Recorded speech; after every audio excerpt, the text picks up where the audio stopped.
Hi, we are here with Larry Schaefer from Just Catamarans, and he is our broker, but he has become so much more. Has become a friend of ours. Larry has tons of experience. Has traveled all over the world, 45,000 nautical miles, I think is what you said, right? Yeah. So he's owned monohulls, and you've owned catamarans as well. Is that right? Owned catamarans, and worked on a tugboat and played music professionally. He actually opened for Hootie and the Blowfish a couple of times, which is pretty amazing. That's a whole other story, though. He is an aspiring novelist, so he's a really well-rounded traveler and amazing. But anyway, to bring it back around, he's owned monohulls, he's owned catamarans, so obviously now you work for Just Catamarans. And what would you say for people who are looking for catamarans? You know, what are the advantages of looking for catamaran versus a monohull? A lot of people are switching to catamarans now because catamarans make sense these days. Catamaran technology has improved to the point where it's the next generation of sailing boats. Catamarans will often point up as well as some monohulls will. Now, the old joke was that catamarans tack through 180 degrees. That means they don't point at all, but actually they do now point very well. They sail well. There's more space, there's more comfort, you have two engines. It's just you don't heel over is the main thing. And a lot of people don't like to sail heeled over, and I've done it on monohulls for many, many days at a time, and you get off the boat and you can barely walk because you've been heeled over for so long. And catamarans, you're sailing basically level.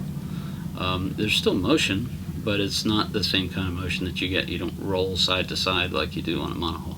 And people like that, and it's a new, rapidly changing technology. The technology is getting better and better every day. I've seen it change over the years, and it's impressive. It really is. I like the new catamarans. I'm excited about it, and I like to see where it's going in the future too. So. In terms of people who are thinking about going cruising, what would be some, maybe your top 3 suggestions for them? You're thinking about going cruising, you're thinking about getting that boat. All right, they've settled on getting a catamaran, they've done all that, but okay, they're getting ready to go cruising. Because how many years did you live on a boat? Six years, and you more than that, yeah. 6, 9, I can't remember. Well, I've been living on boats for 14 years, but I did a 6-year cruise, yeah. But the thing is that it's something you kind of build on. You start where you're comfortable, and you get a little more experience, and then you build on that comfort level to the next step, and you just keep going. And as long as you're enjoying it and everything's going well, it's a lot of fun. You just pick the next destination after that, and then and the technology is getting to the point now where boats are pretty reliable. They don't break down like they used to, and there's lots of technology involved, and you have to kind of climb that mountain when you first buy a boat, and you get all the bits and pieces together, and you order all these parts, and it seems a little overwhelming at first, but once you learn and understand it all, they're really pretty good systems, and they're well designed, so they don't break down a lot. And that's one of the things about catamarans that I like. If you have 2 engines, if you have one engine problem, you can always limp home on one, Works. I do know that maybe we have friends who are concerned about the danger and the whole aspect of that. And what would you say that people can do, like people who are new to boating, to curb maybe the danger or to plan safely? Does that make sense? Yeah. You never sail on a schedule, for one thing. You always pick and choose your time and your destination. You always be thoughtful of things that could be a problem, and you make a secondary plan for them, or a fall short, and that's one thing that you can't really teach good decision making, but if you have it, it's something that you can utilize, and it's one of the biggest assets that you can have when you're out cruising. I've seen so many cruisers that they may be expert sailors, but made really bad decisions and did stupid things, and it cost them their boat or their whole cruising time because they messed something up. As far as safety goes, modern boats are pretty safe, especially catamarans. You're much more likely to get in a car wreck and get injured rather than in a boating accident on a catamaran. Catamarans don't tip over. They used to in the 60s. And then they figured out how weight distribution changes everything. And CAD design came about in the 80s, and they said, well, hey, wait a minute, if we shift the weight back and put more flotation in the bows, these things can't flip over. And that's pretty much the way it's gone. It's become very safe. And they're built. They're out there every day in storms all over the world, and you don't hear about them flipping over. It just doesn't happen anymore. If it does, it's for some other reason. Now, as far as actually being out there and going out and cruising the world or wherever you want to go, you don't set out to go sail around the world. You go take it in steps. Just like anything else. I mean, you build up to certain goals, and then your plans may change, and you customize your lifestyle to that. Mm-hmm. And it really is a lifestyle. It really is. And it's a great lifestyle if you can swing it. Yeah. What do you think is one of the best things from your cruising experience that you take away with it, that has changed your life forever? You're mm-hmm. like, okay, this is why I'm glad we did it. It's the people, the places, the memories, especially the places you go to. I mean, you're just so overwhelmed with amazement at some of the places that you can't even describe it.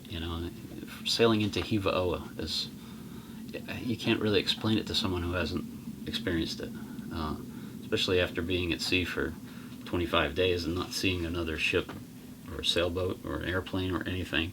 And then you come into this gorgeous tropical paradise, and it's different, but it makes it worthwhile. Was it hard for you to come back out of cruising? Yes and no. I missed it, but I felt I had other things to do. Yeah. And that was my plan.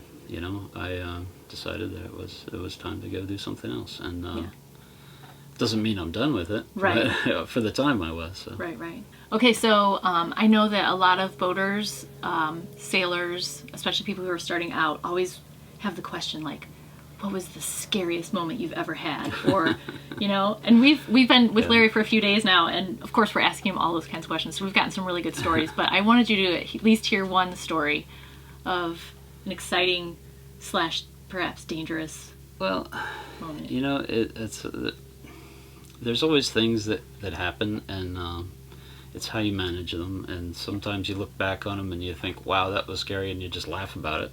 And then other times you look back and you say, well, I made a wrong decision there, and I learned from it. So anytime you can take that away from it and say, step back from it and say, well, yeah, let's analyze what I did wrong there. Yeah. And kind of think about it. But I've had situations, we all have, any sailor has, been in storms and things that you wondered if you were going to make it through, but you just keep persevering, and you stick with your training and your knowledge, and you keep on going.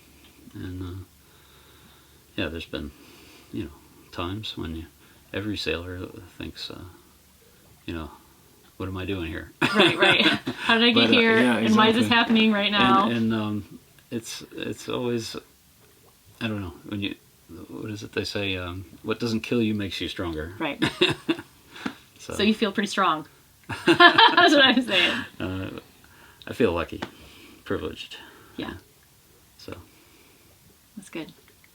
I wish that you guys could come and sit on our boat and talk with Larry for like the entire day, because you've only scraped the surface of his knowledge and wisdom that he has been imparting to us. So seriously, if you are looking for a boat and you're in the Fort Lauderdale area, you honestly should look up Larry Schaefer, because he's amazing. But I didn't want this to be a thing where we're just trying to plug Larry and Just Catamarans.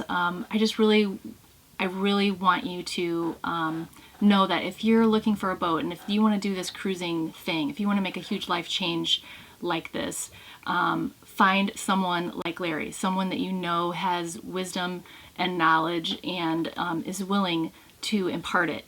We just feel blessed and really just full of gratitude that Larry he hasn't taken just a little bit of time with us. He has taken enormous amounts of time with us, hours of time with us, and emails sent back and forth, and phone calls sent back and forth, and time spent on our boat.